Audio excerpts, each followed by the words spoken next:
Welcome to our channel. Today we how to configure NerdWallet affiliate referrals with compliant disclosures, complete guide step by step clearly.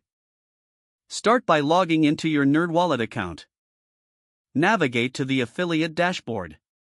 Familiarize yourself with the dashboard layout. Locate the section labeled Affiliate Program. Check if you meet the program's eligibility requirements. Review the guidelines regarding compliant disclosures. Gather the necessary materials for your disclosures. Decide on the format for your disclosures. You can use text, banners, or hyperlinks. Make sure your disclosures are clear and upfront. Draft a brief statement for your audience. This statement should explain your affiliate relationship.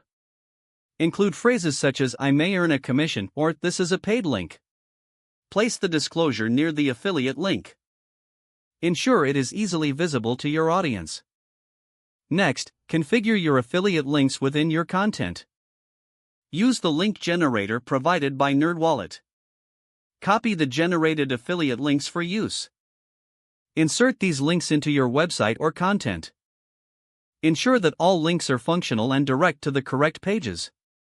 Test the links yourself before finalizing. Monitor your affiliate dashboard for performance metrics. Adjust your strategies based on the data collected. Stay updated on any changes to NerdWallet's policies. Regularly revisit your disclosures to maintain compliance. Engage with your audience by answering questions about the affiliate program. Maintain transparency in your promotional efforts. This builds trust and encourages clicks on your affiliate links. Always prioritize honesty and integrity in your content. If the page does not load, refresh the browser or try again in a private or incognito window. Don't forget to like this video and subscribe to our channel for more step-by-step tech guides.